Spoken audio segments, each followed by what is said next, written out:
अस्सलामुअलैकुम, मैं हूं तनवीर असगर और आप देख रहे हैं तनवीर भाई यूट्यूब चैनल। अगर तो आप एक यूट्यूबर हैं तो ये छोटी सी वीडियो इस वक्त आपके लिए मोस्ट इंपॉर्टेंट है, क्योंकि आगे ईद उल अजहा आने वाली है और जब भी ईद उल अजहा आती है तो हम जानवरों की वीडियोस बनाते हैं। और बाय द वे बिजली कड़क रही है जी, आसमान गरज रहा है, बारिश होने वाली है। एनीवेज ये आते हैं अपने टॉपिक की तरफ। देखें, ईद उल अजहा जब भी आती है हम लोग जानवर लेकर आते हैं और जानवरों की वीडियोस बनाते हैं। अगर हम लोग खुद अपना जानवर नहीं भी लेके आते, घर से बाहर निकलते हैं, जो जानवर हमें प्यारा लगता है उसकी हम वीडियो बनाते हैं। अक्सर यूट्यूबर जानवरों की वीडियोस बनाते हैं। और यहाँ पर एक और बात मैं आपके साथ शेयर कर दूं, अक्सर औकात ये जो जानवरों वाली वीडियोस होती है ना, ये बड़ी रैंक हो जाती हैं और इन पर बड़े अच्छे व्यूज आ जाते हैं। बहुत सारे चैनल्स ऐसे हैं कि जिन पर जो वॉच टाइम कंप्लीट हुआ है वो ईद उल अजहा के मौके पर इन जानवरों की वीडियोस की बेस पर ही हुआ है। इसलिए ये वीडियो मैं बना रहा हूं कि टाइम से पहले आपके माइंड में कुछ बातें मैं डाल दूं कि अगर आप जानवरों की वीडियोस बनाते हैं तो क्या आपने करना है, क्या आपने नहीं करना है। आगे जो लंबा चौड़ा मैं आपको लेक्चर देने वाला हूं, वो लेक्चर देने से पहले मैं आपको बता दूं कि अगर आप इन बातों का, इन चीजों का ख्याल नहीं करेंगे तो आपको नुकसान क्या होगा।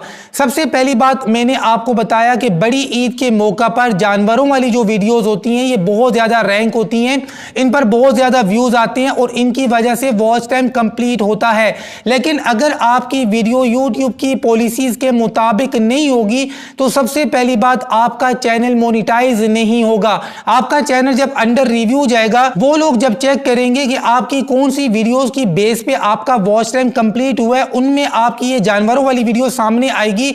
अगर ये वीडियो आपकी YouTube की पॉलिसीज के मुताबिक नहीं होगी तो आपका चैनल मोनिटाइज नहीं होगा, लटक जाएगा। दूसरी कंडीशन, अगर आपका चैनल पहले से मोनिटाइज है लेकिन आपकी ये वीडियो YouTube की पॉलिसीज को फॉलो नहीं कर रही है तो YouTube आपकी इस वीडियो को रिमूव कर देगा without any strike, without any warning. Condition number 3, अगर आपके चैनल के ऊपर कम्युनिटी गाइडलाइन की पहले से कोई स्ट्राइक और वार्निंग मौजूद नहीं है तो आपको वार्निंग भी दी जा सकती है। एंड नंबर 4, अगर आप कोई स्वेयर वायलेशन करते हैं तो आपका चैनल डीमोनेटाइज भी हो सकता है और आपका चैनल रिमूव भी किया जा सकता है। कुछ कंडीशन होती हैं, यूट्यूब ने देखना होता है कि आपने वायलेशन जो की है वो किस लेवल की है। तो इसलिए ये चीजें मैं आपको बता रहा हूं कि आपने वायलेशन नहीं करनी है। जो नुकसानात हो सकते हैं वो मैंने आपको पहले बता दिए हैं। अब आते हैं जी अपने टॉपिक की तरफ। देखें, जानवरों की जो पॉलिसी है पहले तो काफी ज्यादा सख्त थी, लेकिन अब यूट्यूब ने इस पॉलिसी को अपडेट किया है। अब इसके अंदर काफी ज्यादा नरमी लेकर आया है, लेकिन नरमी का ये मकसद फिर भी नहीं है कि आप वायलेशन करें। देखें, जानवरों की पॉलिसी के बारे में अगर बात की जाए तो यहां पर यूट्यूब का ये कहना है कि अगर ड्रामाटाइज, फिक्शनल या एजुकेशनल आप कंटेंट बनाते हैं तो इनको काफी हद तक एक्सेप्शन हासिल है, यानी काफी हद तक इन लोगों को छूट मिल सकती है जो ड्रामाटाइज कंटेंट बनाते हैं, फिक्शनल बनाते हैं या फिर एजुकेशनल बनाते हैं। और साथ ही साथ यूट्यूब का यहां पर यह भी कहना है कि अगर आप किसी जानवर को मारते हैं यानी हंटिंग करते हैं तो हंटिंग भी काफी हद तक एक्सेप्टेबल है। और अगर आप खाना तैयार करने के लिए किसी जानवर को मारते हैं तो भी ये काफी हद तक एक्सेप्टेबल है। लेकिन जो चीजें एक्सेप्टेबल नहीं है उनमें क्या है, जानवरों को आप टीज नहीं कर सकते, परेशान नहीं कर सकते, उनको अजियत नहीं दे सकते। अब देखें, कुर्बानी का जानवर हम लोग जब लेकर आते हैं उसे घुमाते हैं, फिराते हैं। आप इस तरह की वीडियो बना सकते हैं, कोई मसला नहीं है। आप अपने जानवर को घुमाएं फिराएं, कोई इशू नहीं है। लेकिन जानवर को घुमाते फिराते उसको परेशान नहीं करना है, मारना नहीं है। खास तौर पे ये नहीं कि डंडा लेके जी आप उसको मारना शुरू कर दें। तो जानवरों को आपने अजियत नहीं देनी है, मारना नहीं है। इसी तरीके से देखें, जब बड़ी ईद आती है तो हम जानवर क्यों लेकर आते हैं, उसको ज़िबा करना होता है। अब देखें, मुझे पता है कि यूट्यूब के ऊपर ज़िबा करने वाली बहुत ज्यादा वीडियोस पड़ी हैं। अगर आप इस चीज की तरफ चले जाएंगे कि यार तनवीर भाई ऑलरेडी इतना कंटेंट पड़ा हुआ है उसको छोड़ दें, मैं आपको यहां पर मना करूंगा कि ज़िबा करते हुए जानवर की वीडियो आपने नहीं बनानी है। पहली बात तो यह यार ये अखलाकी तौर पे भी गलत है। और दूसरे नंबर पे जब आप जानवर को ज़िबा करते हुए वीडियो बनाएंगे, आप फोकस करेंगे, फोकस में खून आएगा, खून की वीडियो ज्यादा आ जाएगी, खून ज्यादा क्लियर नजर आएगा। तो खून खराबा जो है ये यूट्यूब के ऊपर बिल्कुल भी अलाउड नहीं है। चाहे वो किसी इंसान का खून हो या किसी जानवर का खून हो। तो इसलिए ज़िबा करते वक्त जानवर की वीडियो नहीं बनानी है। बाकी आप घुमाते फिराते इधर उधर की वीडियो बनाएं, ठीक है, वो मैं भी बनाऊंगा। यूट्यूब के ऊपर ऐसा बहुत सारा कंटेंट पड़ा हुआ है जो यूट्यूब की तमाम तर पॉलिसीज की वायलेशन कर रहा है, यूट्यूब की पॉलिसीज के खिलाफ है। अब उसके बारे में ऑलरेडी बड़ी डिटेल से काफी टाइम पहले मैं एक वीडियो बना चुका हूं। अब मुझे नहीं लगता है कि मुझे बार बार इस चीज को रिपीट करना चाहिए, लेकिन मैं आपको यहां पर मना करूंगा कि आपने ये काम नहीं करना है। एक छोटी सी एग्जांपल मैं आपको देता हूं।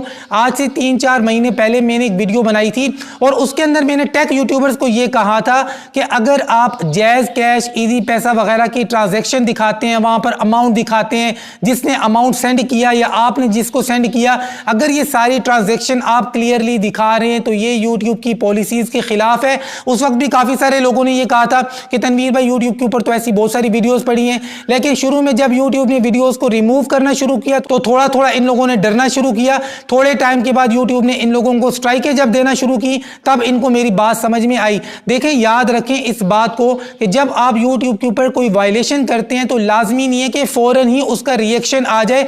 मेरे पास ऐसे ऐसे केसेस आते हैं कि लोगों ने 3 साल 4 साल 5 साल पहले कोई वीडियो अपलोड की थी अपने चैनल के ऊपर, लेकिन उसके ऊपर जो मसला आया, जो स्ट्राइक आई, चाहे वो कॉपीराइट की स्ट्राइक आई है, कम्युनिटी गाइडलाइन की स्ट्राइक आई है या वार्निंग आई है या जो कुछ भी आया है, वो 3-3 4-4 सालों के बाद आया है। इस बात को अपने माइंड में रखें कि वायलेशन हमेशा वायलेशन है। लाजमी नहीं है कि फौरी उसका रिजल्ट आपको मिल जाए, कभी तो फौरी मिल जाता है और कभी बहुत टाइम के बाद मिलता है। मेरा फर्ज था टाइम से पहले आपके माइंड में इस चीज को डाल देना, वो मैंने अदा कर दिया। खास तौर पे अगर आप एक न्यू यूट्यूबर हैं, इस बात को माइंड में रखें कि जानवरों की वीडियोस बहुत ज्यादा लोग देखते हैं, बहुत ज्यादा पसंद करते हैं। बड़ी ईद के मौके पर ये वीडियोस बहुत ज्यादा वायरल होती हैं और बहुत ज्यादा रैंक होती हैं। इनकी वजह से आपका वॉच टाइम कंप्लीट हो सकता है। तो आपने पॉलिसीज की वायलेशन नहीं करनी है। अब देखें, आपकी एक वीडियो वायरल हो जाती है, 5 लाख 8 लाख 10 लाख उसके ऊपर व्यूज आ जाते हैं। बाद में आपको पता चलता है कि यार ये जो आपने वीडियो बनाई है ये यूट्यूब की पॉलिसीज के मुताबिक नहीं है। आपका दिल कितना खफा होगा। तो बेहतर यही है कि यूट्यूब की पॉलिसीज के मुताबिक ही वीडियो बनाएं ताकि आपकी वीडियो रैंक हो या वायरल हो, आपका वॉच टाइम कंप्लीट करे, तो आपको मोनेटाइजेशन के वक्त कोई मसला ना हो। तो ये थी आज की वीडियो। उम्मीद करता हूं आपको काफी पसंद आई होगी। मिलते हैं इंशाल्लाह नेक्स्ट वीडियो में, तब तक के लिए अल्लाह हाफिज। वीडियो के एंड में मैंने सोचा यार एक छोटा सा व्लॉग भी डाल देता हूँ। जब मैं ये वीडियो रिकॉर्ड कर रहा था ना टेक वाली, बिलीव करें इतनी मतलब ज़ोर से गरज और चमक चल रही थी, मैंने कहा आज बड़ी तूफ़ानी बारिश होगी। हालांकि पिछले 3-4 दिनों से यहाँ पर बड़ी ज़बरदस्त बारिशें चल रही हैं, तो वीडियो रिकॉर्डिंग के दौरान भी बहुत ज़्यादा गरज चमक थी। मैंने कहा यार अभी बारिश स्टार्ट होती है, अभी बारिश स्टार्ट होती है। लेकिन वीडियो रिकॉर्डिंग मेरी ख़त्म हुई, मौसम आपके सामने है, मौसम माशाल्लाह बड़ा ज़बरदस्त है, लेकिन बारिश नहीं हुई है। आप क्या कहते हो भाई? बारिश होनी चाहिए। 3-4 दिन में जो बारिशें हुई हैं वो कम हुई हैं? बहुत हुई है ना, तो बस काफ़ी हो गई है ना। इसी बहाने मैंने सोचा चलो यार आपको अपना सहन शहन भी दिखा देता हूँ। ये घर के सामने आपके भाई का सहन है जी, ठीक है, और ये पहाड़ शहाड़ है ये, और ये बादल अभी भी आए हुए हैं, बादल अभी भी हैं, बस शोर शराबा किया है काफ़ी, बारिश नहीं हुई है।